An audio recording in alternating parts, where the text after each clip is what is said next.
Greetings everybody, and welcome to the Grim Koopa podcast. Today, in light of, Microsoft buying Activision and Blizzard and Sony buying Bungie, video game acquisitions left and right, and just discussions of video games suffering crunch time in general over the past couple of years, today I thought I would talk about a game that is near and dear to me that was recently introduced to me. By recently, I mean I was told about this series 10 years ago by a friend, but when this game got made, it was a victim of crunch and just horrible circumstances, and so today I want to bring up what went wrong with the game and why this game deserves a remake in today's era. Now, what game is this, you may be asking? It is Splatterhouse. It is a game that got introduced in the arcades in the late 80s, and it had two sequels that were on the Sega Genesis. Even the original arcade port got ported over to the TurboGrafx 16 and PC engine, and even the NES, for as brutal and scary as this game was, the NES had a spin-off game only in Japan called Wanpaku Graffiti. I gotta give a shout out to my friend Lane that talked me into picking up this game in the first place. My introduction to the Splatterhouse game series was in 2010 when the reboot came out, and overall it was an okay game. I mean, it had its issues, but overall it was a fun, stress relief, side-scroller, beat-em-up game that had all of the right elements there. In today's era, I think that this game deserves a proper reboot under the right people, because I mean, you have Splatterhouse's visuals are dark, gritty, scary, like Dark Souls. It has elements of classic horror and can take a page from Resident Evil. I mean, this game had all of the right influences. It pulled influences from Friday the 13th, Nightmare on Elm Street. Just about every horror icon and creature of the 80s had influence on this game series. Now, all the elements of the 2010 game also had the right voice cast, and in particular, Jim Cummings, Winnie the Pooh himself, voiced the terrifying Terror Mask in this game. Any floor will do, fuck it.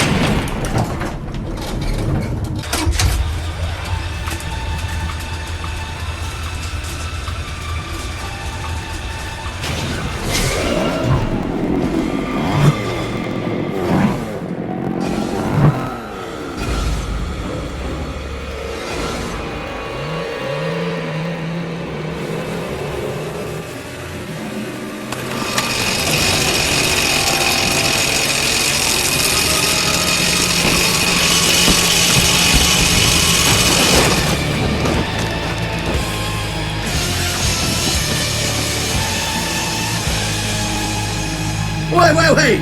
I know this guy! Yeah, we are screwed. Now, Jim Cummings' voice credits are all family-friendly stuff. I mean, he was on Disney's Gummy Bears, he was Winnie the Pooh, Tigger. He played Afterburner on the original Transformers series. He was El Capitan on DuckTales. He was even Monterey Jack briefly on the Rescue Rangers. Now, another thing that this game had going for it was the soundtrack. I mean, it had The Accused,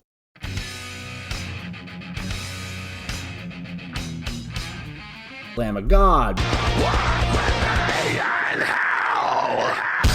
Mastodon,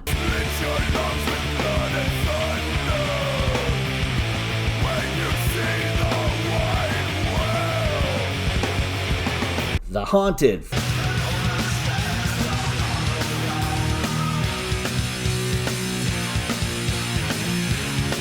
Five Finger Death Punch, and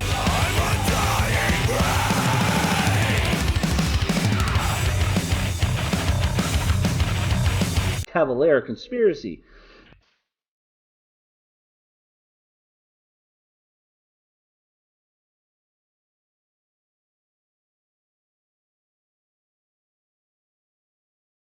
This game had all of the right circumstances going for it.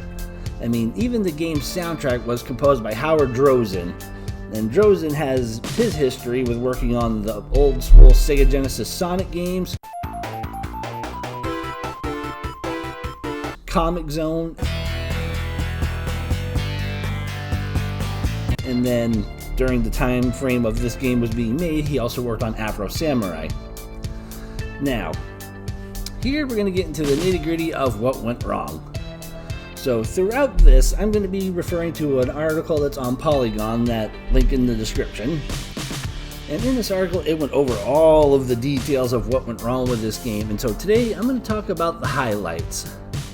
This article has much more details than I'm going to give, so today this is just going to be a rough overview of what happened and what went wrong with the game. And with that, here we go.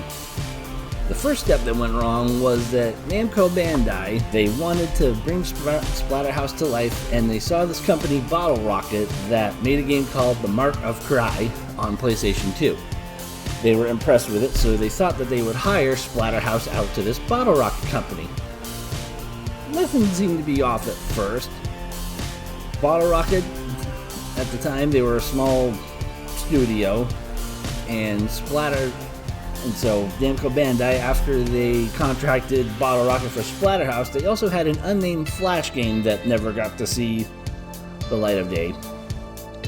And in discussions for what Namco wanted for Splatterhouse, they kept stressing to Bottle Rocket that they wanted a simple beat-em-up game that was in tone with the original games. But Jay Beard, the head of Bottle Rocket, had other ideas. And problems just started with Namco having their vision and desire for how they wanted the game to go, and Jay Beard was essentially working on something completely different. Jay wanted to implement too many mechanics from the Mark of Cry game into the Splatterhouse game.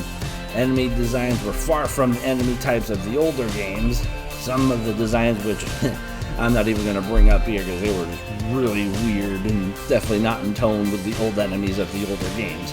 Ideas that Jay Beard had were veering too far off from what Namco Bandai wanted. Now, what Namco Bandai and Jay Beard had in agreement was a design milestone document. This was just to track progress of the game, so that way Namco could see what was going on, see that their milestones were being met, and then they would go forward from there.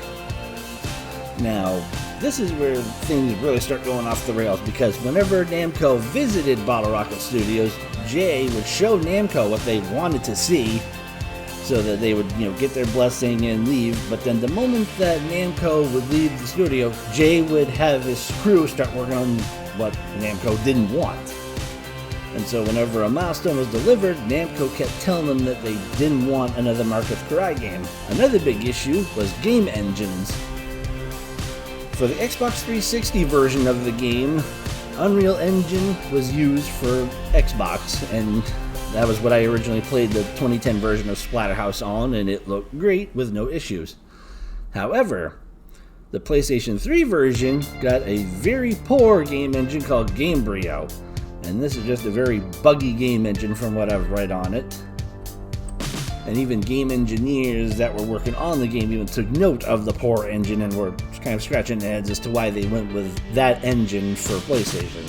Another thing that started going off the rails was the rookies in art development, a team of mostly recent art graduates that never made anything for PlayStation 3 before. Now, another thing that Jay Beard would do is he would also present Namco with fake images and fake progress of the game. And eventually, sooner or later, Namco would find out. An executive producer from Namco Bandai summarized things as a collection of features and pieces, but no real metagame behind it. So, Jay Beard would present chunks of what looked like a game, but it just would not be a game. Like, Namco Bandai would see what they wanted, but just there was no meat behind it. It was just images to make Namco happy and send them out the door while Jay Beard worked on his weird ideas for the game. When deliveries of material for the game were due and nothing materializing, people at Namco were talking that things weren't looking well. In February 2009, Splatterhouse was pulled from Bottle Rocket development very quickly.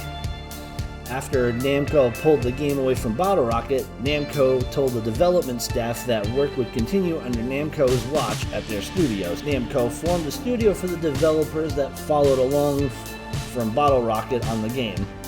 The group would work with members from the team on Afro Samurai, and they would kind of co-op and work together on the game. Splatterhouse sat in limbo for 3 months as Namco set up the new studio for the group to work at. And one problem with the two developing teams is that they were 400 miles apart, so there would be lots of people flying back and forth so they could do team meetings and discuss progress of the games, and just that was another recipe for disaster in terms of communicating on how to make the game. Namco had a budget to keep, and having spent over 18 months on developing a Phantom game headed by Jay Beard, there were tight schedules and heavy pressure on the staff to deliver the game. The team had 3 months to finish the game, and so there was a lot of crunch involved. The team salvaged what they could from their work with Bottle Rocket, so, whatever work they had completed and put together, they just cobbled together what was usable from the material they had generated and started working on what they could for a game. They created unique schedules where playtesting was happening while developers were sleeping. And so basically the schedule would be that, developers would work on the game during the day, and then playtesters at night after developers left would playtest what they could. And debuggers for playthroughs were on call during this. So if you were the one on call, you got a call at any hour of the night to squash a game bug, so that way they could continue working forward. Some staff only slept 3 or 4 hours a day to make this game happen. The team missed a major Halloween 2010 deadline that could have helped the sales fare better. The goal for this game all along was to release near or on Halloween on either 2009 or 2010, but due to all of the crunch and the deadline missing, they missed that major Halloween window since this was a scary game. And the game didn't come out until later in November of 2010. It's sad to see what happened to this game. The game series had a lot going for it between the 80s references in the game itself. The Terror Mask is kind of a tribute to Jason Voorhees' hockey mask. In one of the levels, before you fight a boss, you encounter what looks like Ash from the Evil Dead series dead on the floor with his shotgun in his hand. In another level, you see a familiar red and green striped sweater hanging from a boiler that's on fire, which is tribute to Freddy Krueger. I feel that Splatterhouse deserves a second chance. I think Namco should just keep it in-house under their banner so that way they can create the vision that they want for their game. I think this game needs a second chance on modern day consoles, and with the popularity of games like Resident Evil, Dark Souls, with all of the dark, scary imagery and horror elements, I think this game could do better with a second chance. Just start with a completely clean slate. Just imagine seeing the horror visuals on today's consoles with the current graphics that are up there. And just looking at things currently, this game deserves another chance, because even Wanpaku Graffiti, the spin-off title that was on the old school NES, is in the Namco Museum Pack. And it's a cute little game. Again, it has its references to Splatterhouse as well as other horror games. It's almost like a little horror game / comedy when you play through it, because one of the boss battles in the game, you fight against what looks like a vampire dancing to Thriller. I think that if they do a remake of this, they should do what the 2010 did and have the original 3 Splatterhouse titles as unlockables in it. Just so that way you're still making something new while paying tribute to the old. Now, for me, since I was desperate for the old school games, I bought reproduction cartridges of Splatterhouse 2 and 3 for my Sega Genesis, and they work good and they play very good. For fun even, I'm going to plug something that I'm working on. I'm actually working on a fan fiction story of the original 3 games. I would love to send it to Namco when I complete it, but we'll see what happens from there. And so to summarize the story, I'm just going to say it with 3 simple words. Bring back Splatterhouse.